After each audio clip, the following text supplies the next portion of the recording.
Всем привет! Почитал ваши комментарии и таки решил сделать билд на метателя чего-нибудь.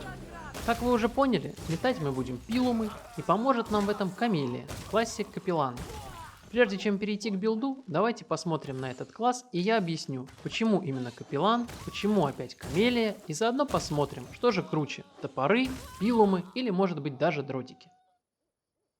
Итак, кто такие Капелланы? Это гремучая смесь воина и жреца. От воина ему досталась вся броня и щиты, кроме башенных, 6 дополнительных боевых черт, возможность брать воинские черты привычное оружие, уверенное владение оружием плюс или мастер критических ударов. Если, конечно, у вас хватит черт на все эти прелести. Также при выборе черт уровень Капеллана используется вместо модификатора атаки.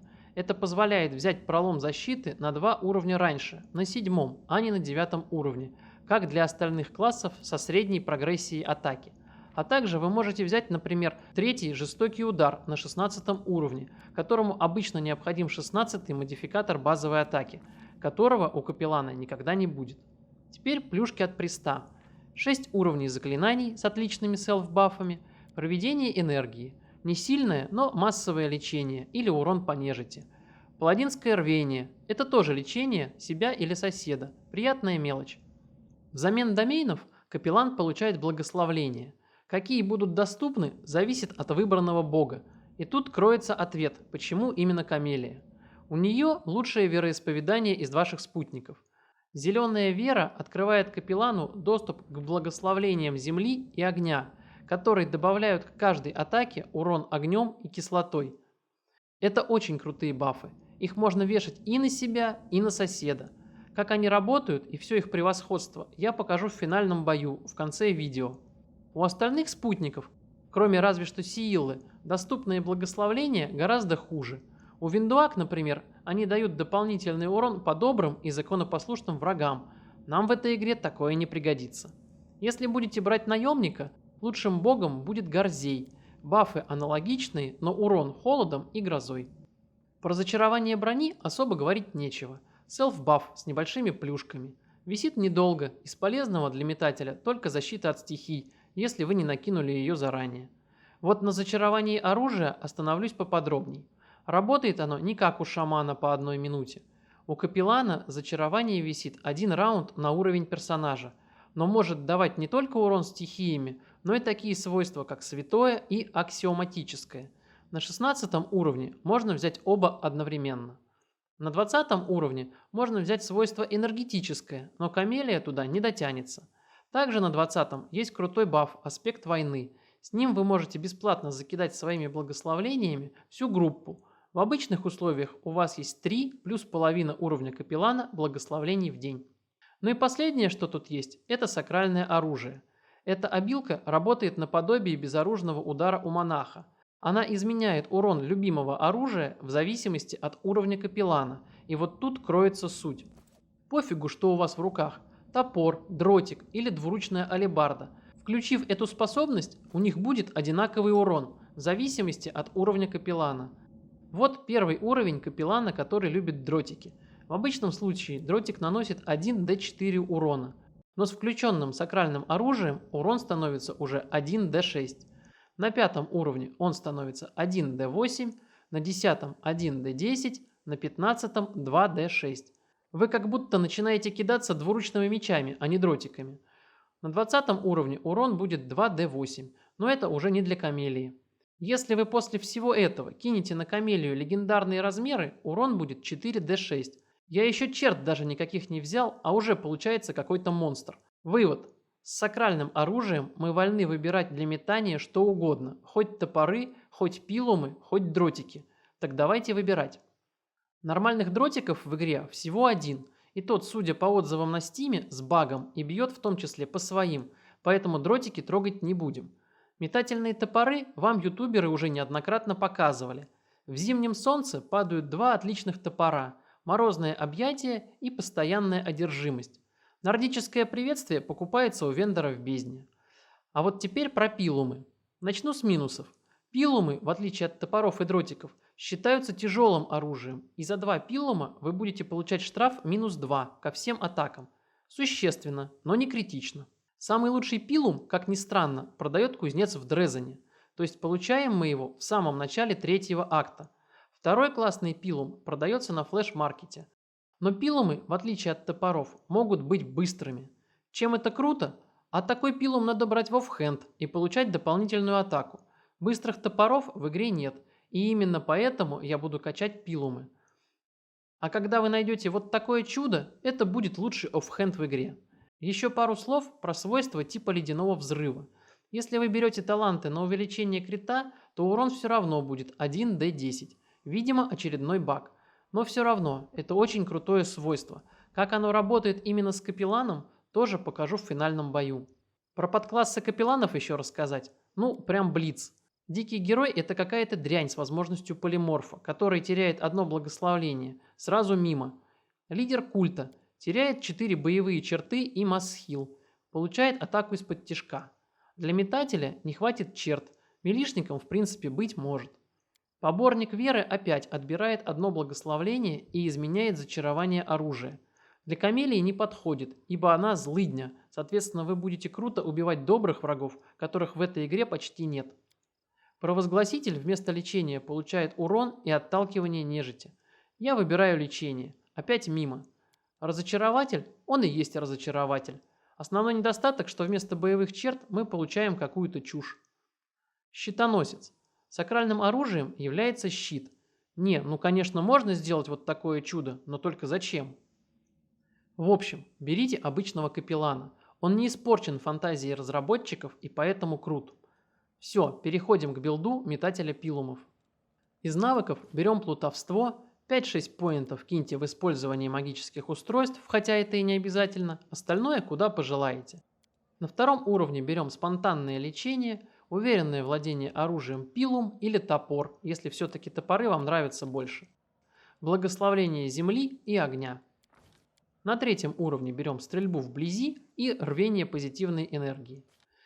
На четвертом и далее характеристики кидаем в ловкость. Хотя, если у вас есть паладин бафер или скальд, можно кидать все в силу для увеличения урона. Из боевых черт берем меткий выстрел. На пятом берем парное оружие и проведение позитивной энергии. На шестом нам дают только навыки. На седьмом берем демонстрацию силы и пролом защиты. Хотя для пролома и нужно плюс 6 к атаке, а у нас есть только плюс 4, класс капеллана такой фокус позволяет. На девятом уровне берем второе парное оружие, а также получаем доступ к бафам оружия, свойствам святое и аксиоматическое. На 10 берем улучшенный критический удар пилум. На 11 стоит взять быстрый выстрел, но использовать его я рекомендую только после взятия мифической версии этой способности. Пока что штраф великоват. На 13 берем еще одно парное оружие и привычное оружие пилум. На 15 уровне я предлагаю немного подготовиться к мультиклассу и взять метамагическую черту длительные заклинания. Если вам не нравится мультикласс, можете до конца вести билд капелланом. На 16 берем убийственную меткость. На 17 уровне последний уровень капеллана, который дает нам 4 сакральное оружие и 6 уровень заклинаний. Из черт эксперт знания магии. На 18 уровне берем уровень хранителя знаний. По идее он должен давать и уровень заклинателя, но пока это баг и он его не дает. Все равно идем сюда. Из боевых черт берем черту, которая обычно требует мифический путь Трикстера. Баг это или нет, опять каждый решит сам. Черта улучшенный критический удар пилум. Теперь критический диапазон у нас становится от 17 до 20. Дальше берем второй уровень хранителя знаний и черту привычное оружие плюс.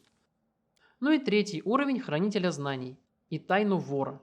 Тут много интересных вариантов. Я остановился на боевом приеме критическое обессиливание, так как оно не имеет спас-броска. Интересно, почему тут игра не дает брать трикстерские плюшки с критом? Мифических уровней нам на все нужное не хватит, поэтому нужно выбирать между уроном и бонусом к атаке. На первом уровне берем стихийный шквал, на втором парное оружие и на третьем пристрелочные выстрелы. На четвертом выбираем быстрый выстрел, на пятом расщепленный выстрел и на шестом улучшенный критический удар пилум. На 7-м получаем отвлекающий выстрел, на 8-м привычное оружие пилум и на 9-м вскрыть уязвимость. Такие черты, как уверенное владение оружием, безупречные атаки и чем больше шкаф, хороши, но если у вас есть правильный жрец, бонуса к атаке вам и так хватит. По вещам. Лучшие пилумы я вам уже показывал. Хорошим вариантом оффхенда, пока вы не получите кислотное чудо, будет скорая погибель, святой пилум или быстрый пилум. Шапку с нечестивой силой я уже показывал, но и обычный обруч мудрости сгодится. Плащей, очков и перчаток сильно модных нет. Что найдете, то и одевайте. Хотя если выбрали путь Азаты, есть вот такие крутые варежки. Из колец берите кольцо смертельного взмаха, если, конечно, сможете его получить, ну или то, что будет в наличии. Наручи пробивания с пилумами смотрятся неплохо, но спас-бросок, конечно, маловат. Доспех я бы одел вот такой. Бонус боевого духа – это редкость для характеристик. Пояс нападающего или обычный пояс с силой и ловкостью. Ну и ботинки идеального заземления для иммунитета к ошеломлению и шоку. По заклинаниям стандартный набор жреца, который у вас в группе и так должен быть. Капеллан может помочь добафать то, на что жреца не хватило. На 1-м уровне берем милость божества, которую с помощью метамагии длительное заклинание можно перенести, и на 2-й уровень. На 2-м бафы характеристик и настройка оружия для игнорирования сопротивлений. На 3-м ничего особенного нет. Защита, диспелы и длительная настройка оружия. На 4-м божественная мощь и магическое оружие. На 5-м хороших селф-бафов нет. Длительная божественная мощь поможет занять свободные слоты заклинаний. Праведная мощь – это ерунда, легко заменяется увеличением гуманоида и бычьей силой. Род гениев на метателя, к сожалению, не работает. На 6-м уровне есть дух орла. Применять его следует только с ботинками заземления, иначе он будет ошеломлять камелию, и тогда она будет кидать только одну атаку за раунд. Не забывайте также вешать на оружие свойство призрачное, которое нам досталось от шамана, когда бьетесь со всякими бестелесными тенями. Теперь презентация. Не буду вам сегодня показывать 20 уровень, там все будет еще лучше. Покажу 3-й акт, 12 уровень. Один из боссов в Зимнем Солнце на нечестном уровне сложности. Против нас демон 26 уровня с 56 защиты и почти 800 хп. Убивать его будет только камелия, и из вещей на ней только оружие. Кстати, в данной ситуации в оффхенд было бы лучше взять топор «Морозное объятие», и штрафа к атаке не будет, и 2-й морозный взрыв вы получите. Но это же метатель пилумов, поэтому я пойду с пилумами. Бафами нам поможет Засиэль, а Регел поможет устрашением. Ссылки на их билды вы найдете в описании. Ненио кинет героизм и ускорение. А танковать все это хозяйство будут скелеты, которых сама камелия и позовет. При старте боя главное не забывать включать баф оружия. Промахи идут, пока Регел не попадет устрашением. А дальше все как по маслу. Вылетает по 4 цифры с каждой атаки. Давайте посмотрим, откуда они берутся. Вот первая атака, 40 против 56, пока что не в нашу пользу. А вот регеловское устрашение. В этой атаке оно еще пока не учитывается. А вот тут все прекрасно. Из-за черты пролом защиты идет атака врасплох. Защиты у демона стало совсем мало. Посмотрим урон. Это попадание оффхендом. Святой урон – это баф от Сиилы, которая тоже имеет 1 уровень в классе капеллана. Ее билд я покажу совсем скоро. Свойство оффхенда «Скорая погибель» идет как отдельная атака, и к ней тоже добавляется святой урон. Огненная атака – это капеллановский баф самой камелии, кислотная атака тоже.